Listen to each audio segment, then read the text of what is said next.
ଦେଖନ୍ତୁ ସୁଭଦ୍ରା ଯୋଜନାରେ ଯେଉଁମାନେ ଆବେଦନ କରିଛନ୍ତି ବା କରିବା ପାଇଁ ଚାହୁଁଛନ୍ତି ସେମାନଙ୍କ ପାଇଁ ଆପଣମାନେ ନିଶ୍ଚିତ ଭାବରେ ଦେଖନ୍ତୁ ଭିଡ଼ିଓଟା ଆପଣମାନଙ୍କ ପାଇଁ ଗୋଟେ ବହୁତ ବଡ଼ ଅପଡ଼େଟ୍ ଅଛି। ଦେଖନ୍ତୁ ସୁଭଦ୍ରା ଯୋଜନାକୁ ନେଇ ଆସିଛି ଏକ ବହୁତ ବଡ଼ ଅପଡ଼େଟ୍। ଯେଉଁ ମହିଳାମାନେ ଏପର୍ଯ୍ୟନ୍ତ ଏହି ଯୋଜନାରେ ସାମିଲ ହୋଇପାରିନାହାନ୍ତି ସେମାନଙ୍କ ପାଇଁ ଏବେ ଏକ ବହୁତ ବଡ଼ ସୁଯୋଗ ଅଛି ଯେ ସେମାନେ ନିଜେ ମଧ୍ୟ ଏବେ ଆବେଦନ କରିକି ପୁଣି ଥରେ ସୁଭଦ୍ରା ଯୋଜନାରେ ଆଡ଼୍ ହୋଇପାରିବେ।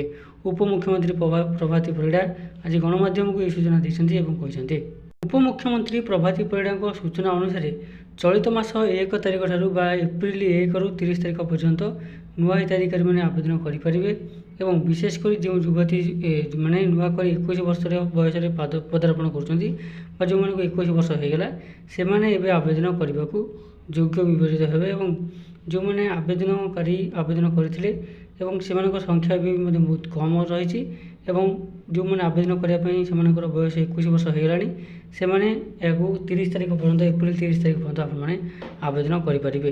ଯଦି କିଛି ଅସୁବିଧା ଆଗକୁ ଆସେ ଆଉ ଯଦି କିଛି ଆପଣମାନେ ଅସୁବିଧାର ସମ୍ମୁଖୀନ ହୁଅନ୍ତି ତେବେ ମଧ୍ୟ ସରକାର 5 ଦିନ ସମୟ ମଧ୍ୟ ଏକ୍ସଟ୍ରା ଦେବା ପାଇଁ ମଧ୍ୟ ପ୍ରସ୍ତୁତ ଅଛନ୍ତି ଏବଂ ଯେଉଁମାନେ ଆପଣମାନେ ଆବେଦନ କରିନାହାନ୍ତି ସୁଭଦ୍ରା ଯୋଜନାର ଲାଭ ପାଇନାହାନ୍ତି ନୂଆ ଯୁବତୀମାନେ ସେମାନେ ମଧ୍ୟ ଆବେଦନ କରିପାରିବେ। ସୁଭଦ୍ରା ଯୋଜନାରେ ଟୋଟାଲ ବର୍ତ୍ତମାନ 3ଟି କିସ୍ତି ପ୍ରଦାନ କରାଯାଇଛି ଏବଂ ସମସ୍ତ ଯୋଗ୍ୟ ହିତାଧିକାରୀମାନଙ୍କୁ ଦିଆଯାଇଛି ବୋଲି ସରକାର ମଧ୍ୟ ବକ୍ତବ୍ୟ ରଖିଛନ୍ତି ଏବଂ ଆପଣମାନେ ଜାଣିଥିବେ ଯେଉଁମାନେ ଆବେଦନ କରିଛନ୍ତି ତ ସମସ୍ତଙ୍କୁ ଆପଣଙ୍କୁ ଜଣାଥିବ ଯେ ଯେଉଁମାନେ ସୁଭଦ୍ରାରେ ଆବେଦନ କରିବା ପାଇଁ ଚାହୁଁଛନ୍ତି ସେମାନେ କେମିତି ଆବେଦନ କରିବେ। ତଥାପି ସର୍ଟରେ ମୁଁ ଆପଣମାନଙ୍କୁ କିଛି କହିଦେଉଛି। ସୁଭଦ୍ରା ଯୋଜନାରେ ସାମିଲ ହେବା ପାଇଁ ହେଲେ ଆପଣମାନଙ୍କ ପାଇଁ ଯେଉଁ ନିୟମ ଅଛି ସେ ନିୟମକୁ ପ୍ରଥମେ ଜାଣିନିଅନ୍ତୁ। ଆବେଦନକାରୀଙ୍କ ବୟସ 21ରୁ 59 ବର୍ଷ ମଧ୍ୟରେ ରହିବା ଆବଶ୍ୟକ। ଆବେଦନକାରୀ ଓଡ଼ିଶାର ସ୍ଥାୟୀ ଭାବରେ ବାସିନ୍ଦା ହୋଇଥିବା ନିହାତି ଆବଶ୍ୟକ ଏବଂ ପରିବାରର କୌଣସି ସଦସ୍ୟ ଆପଣଙ୍କର ଗଭର୍ଣ୍ଣମେଣ୍ଟ ଚାକିରି ସରକାରୀ ଚାକିରିଆ କିମ୍ବା ଆୟକରଦାତା ହୋଇନଥିବେ ଏ ମଧ୍ୟ ଆପଣଙ୍କର ନିହାତି ଜାଣିବା ଦରକାର।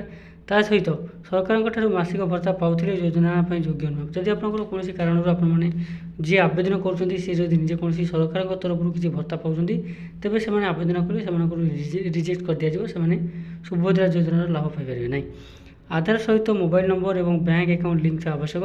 ଯେଉଁମାନେ ଆବେଦନ କରିବା ପାଇଁ ଯାଉଛନ୍ତି ବା ଚାହୁଁଛନ୍ତି ଏହିସବୁ ଡକ୍ୟୁମେଣ୍ଟ ସବୁ ମଧ୍ୟ ନିଜର ଠିକ୍ କରନ୍ତୁ ଯେ ଆଧାର ସହିତ ବ୍ୟାଙ୍କ ଏବଂ ମୋବାଇଲ ନମ୍ବର ମଧ୍ୟ ଲିଙ୍କ୍ କରିକି ରଖନ୍ତୁ ଏବଂ ଏହା ସହିତ ଆପଣଙ୍କର ଡିବିଟି ଏବଂ ଡାଇରେକ୍ଟ ବେନିଫିଟ୍ ଟ୍ରାନ୍ସଫର ଯେଉଁଟା ସେଇଟା ମଧ୍ୟ ଆପଣଙ୍କର ଏନେବଲ୍ କରନ୍ତୁ ବା ଆକ୍ଟିଭ୍ ରଖନ୍ତୁ।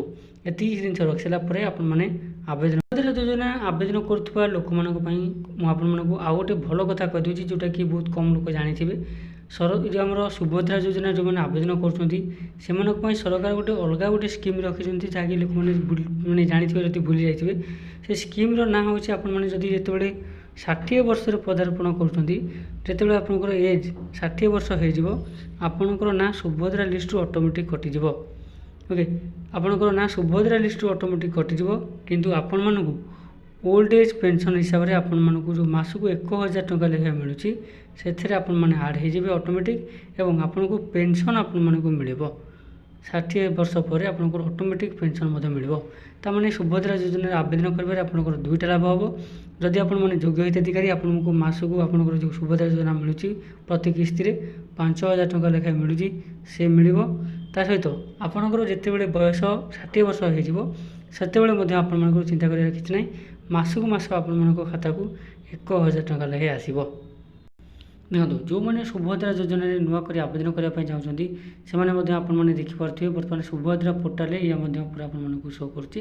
ଆପଣମାନେ ଦେଖିପାରୁଥିବେ ଯେ 1/4/2026 ସୁଦ୍ଧା 21 ବର୍ଷ କିମ୍ବା ତାଠାରୁ ଅଧିକ ଏବଂ ଯେଉଁମାନେ 60 ବର୍ଷ ବୟସରୁ କମ୍ ବୟସର ଯେଉଁମାନେ ସ୍ତ୍ରୀ ଲୋକମାନେ ରହିଲେ ବା ମହିଳାମାନେ ରହିଲେ ସେମାନେ ବର୍ତ୍ତମାନ ଯେଉଁମାନଙ୍କର ବୟସ 1 ଏପ୍ରିଲ 2026 ଠାରୁ ସେମାନଙ୍କର ବୟସ ଯଦି 21 ବର୍ଷ ହୋଇଗଲା ସେମାନେ ବର୍ତ୍ତମାନ ଆବେଦନ କରିପାରିବେ ସୁଭଦ୍ରା ଯୋଜନାରେ ଏବଂ ନୂତନ ଭାବରେ ଯେଉଁମାନେ ଆବେଦନ କରିବେ କେବଳ ସେମାନଙ୍କର ହିଁ କେବଳ ନିଆଯିବ ଏବଂ ଯେଉଁମାନେ ପୂର୍ବରୁ ଅଲରେଡ଼ି ଆବେଦନ କରିଛନ୍ତି ସେମାନେ ଆବେଦନ କରିବେ ନାହିଁ କାରଣ ସେମାନେ ଆବେଦନ କଲେ ସେମାନଙ୍କର ମଧ୍ୟ ରିଜେକ୍ଟ କରିଦିଆଯିବ ବୋଲି ମଧ୍ୟ ଏଠି ପୁରା ଅପଡ଼େଟ୍ କରିଦିଆଯାଇଛି।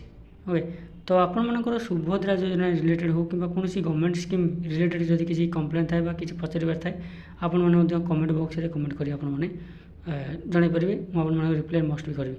ଦେଖନ୍ତୁ ଏଇ ଯେଉଁ ସୁଭଦ୍ରା ଯୋଜନା ଆବେଦନ ତାରିଖ ମଧ୍ୟ ଲାଷ୍ଟ ତାରିଖ ଅଛି ଆପଣଙ୍କର 30/4/2026 ଏ ବି ମଧ୍ୟ ମେନସନ୍ ଅଛି। ଆପଣମାନେ 30 ଏପ୍ରିଲ ସୁଦ୍ଧା ଆପଣମାନେ ଆବେଦନ କରନ୍ତୁ ଏବଂ ଯଦି ଆପଣଙ୍କର କିଛି ଆଗକୁ ଯଦି କିଛି ଟେକ୍ନିକାଲ୍ ଇସ୍ୟୁ ଆସେ ତା ପାଇଁ ମଧ୍ୟ ସରକାର 4-5 ଦିନ ଟାଇମ୍ ଦେବେ ବୋଲି ମଧ୍ୟ ସେ ବି ମଧ୍ୟ ଅପଡ଼େଟ୍ ଦେଇଛନ୍ତି, କିନ୍ତୁ ଆପଣମାନେ ଭାବିନଥାନ୍ତୁ ଯେ 30 ପରେ ଆପଣଙ୍କର ପୁଣି ଆହୁରି ସମୟ ଅଛି ବୋଲି। ଓକେ, ତ ସେଇ ହିସାବରେ ଆପଣମାନେ ଆବେଦନ କରନ୍ତୁ। ଯଦି ଆପଣଙ୍କର କିଛି କମ୍ପ୍ଲେନ୍ ଥାଏ ଆପଣମାନେ ନିଶ୍ଚିତ ଭାବରେ ମଧ୍ୟ କମେଣ୍ଟ ବକ୍ସରେ କମେଣ୍ଟ କରି ଜଣାନ୍ତୁ। ମୁଁ ଆପଣମାନଙ୍କୁ ନିଶ୍ଚିତ ଆର ରିପ୍ଲାଏ ଦେବି ବା ଅପଡ଼େଟ୍ ଦେବି।